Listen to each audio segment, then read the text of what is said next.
Chapter 7. Ilusha. The doctor came out of the room again, muffled in his fur coat and with his cap on his head. His face looked almost angry and disgusted, as though he were afraid of getting dirty. He cast a cursory glance round the passage, looking sternly at Alyosha and Kolya as he did so. Alyosha waved from the door to the coachman, and the carriage that had brought the doctor drove up. The captain darted out after the doctor, and, bowing apologetically, stopped him to get the last word. The poor fellow looked utterly crushed. There was a scared look in his eyes. "Your Excellency, is it possible?" he began, but could not go on, and clasped his hands in despair. Yet he still gazed imploringly at the doctor, as though a word from him might still change the poor boy's fate. "I can't help it. I'm not God," the doctor answered offhand, though with the customary impressiveness. "Doctor, Your Excellency, and it will be soon, soon." "You must be prepared for anything," said the doctor, in emphatic and incisive tones, and, dropping his eyes, he was about to step out to the coach. "Your Excellency, for Christ's sake!" The terror-stricken captain stopped him again. "Your Excellency, but can nothing, absolutely nothing, save him now?" "It's not in my hands now," said the doctor impatiently. "But—" he stopped suddenly. "If you could, for instance, send your patient at once, without delay." The words "at once, without delay" the doctor uttered with an almost wrathful sternness that made the captain start. "To Syracuse, the change to the new beneficial—" "To Syracuse?" cried the captain, unable to grasp what was said. "Syracuse is in Sicily," Kolya jerked out suddenly in explanation. The doctor looked at him. "Sicily, Your Excellency?" faltered the captain. "But you've seen—" He spread out his hands, indicating his surroundings. "Mamma and my family." "No, Sicily is not the place for the family. The family should go to Caucasus in the early spring.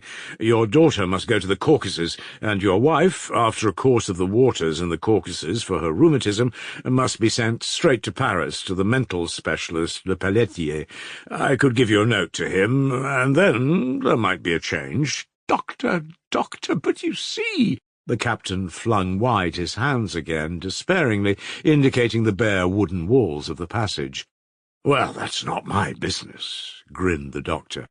"I've only told you the answer of medical science to your question as to possible." "Don't be afraid, apothecary. My dog won't bite you," Kolya rapped out loudly, noticing the doctor's rather uneasy glance at Pyrizvon, who was standing in the doorway.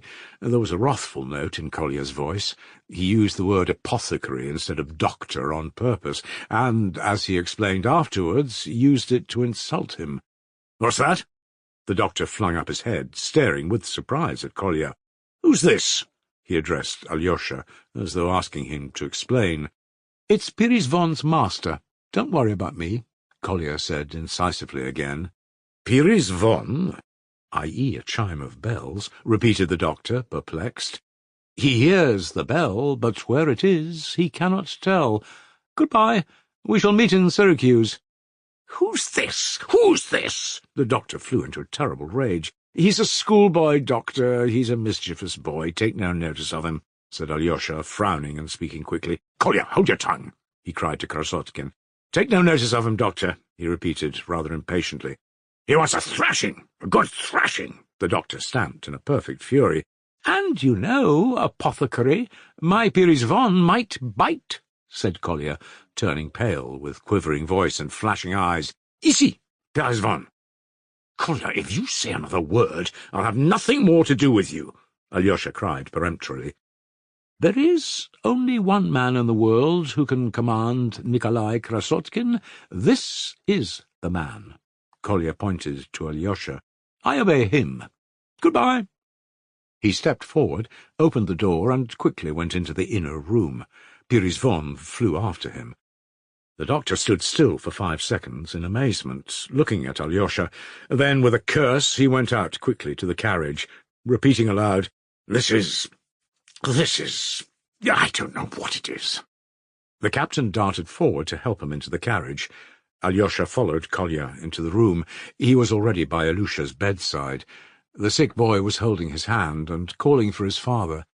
A minute later the captain, too, came back. "Father, come, we—" Ilusha faltered in violent excitement, but apparently unable to go on, he flung his wasted arms, found his father and Kolya, uniting them in one embrace, and hugging them as tightly as he could. The captain suddenly began to shake with dumb sobs, and Kolya's lips and chin twitched. Father, how sorry I am for you," Ilusha moaned bitterly.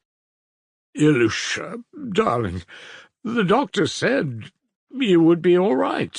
We shall be happy. The doctor—" the captain began. "Father, I know what the new doctor said to you about me." "I saw!" cried Ilusha, and again he hugged them both with all his strength, hiding his face on his father's shoulder. "Father, don't cry, and when I die, get a good boy, another one. Choose one of them all, a good one. Call him Ilusha, and love him instead of me." "Hush, old man. You'll get well," Krasotkin cried suddenly, in a voice that sounded angry. "But don't ever forget me, father," Ilusha went on. "Come to my grave, and, father, bury me by our big stone, where we used to go for our walk, and come to me there, with Krasotkin in the evening, and Pirisvon. I shall expect you, father. His voice broke. They were all three silent, still embracing. Nina was crying quietly in her chair, and at last, seeing them all crying, Mamma, too, burst into tears. Ilusha, she exclaimed. Krasotkin suddenly released himself from Ilusha's embrace. "Goodbye, old man. Mother expects me back to dinner," he said quickly. "What a pity I did not tell her. She will be dreadfully anxious, but after dinner I'll come back to you for the whole day, for the whole evening, and I'll tell you all sorts of things, and I'll bring Pirisvon, but now I will take him with me, because he will begin to howl when I'm away, and bother you. Goodbye." And he ran out into the passage. He didn't want to cry, but in the passage he burst into tears. Alyosha found him crying. "Kolya, you must be sure to keep your word and come, or he will be terribly disappointed," Alyosha said emphatically. "I will. Oh, how I curse myself for not having come before," muttered Kolya, crying, and no longer ashamed of it. At that moment the captain flew out of the room, and at once closed the door behind him. His face looked frenzied, his lips were trembling. He stood before the two and flung up his arms. "I don't want a good boy. I don't want another boy," he muttered in a wild whisper, clenching his teeth. "If I forget thee, knees before the wooden bench." Pressing his fists against his head, he began sobbing with absurd, whimpering cries, doing his utmost that his cries should not be heard in the room. Kolya ran out into the street. "Goodbye, Karamazov. Will you come yourself?" he cried sharply and angrily to Alyosha. "I will certainly come in the evening." "What was that he said about Jerusalem? What did he mean by that?" "It's from the Bible. If I forget thee, Jerusalem, that is, if I forget all that is most precious to me, if I let anything take its place, then may—" "I understand. That's enough. Mind you come.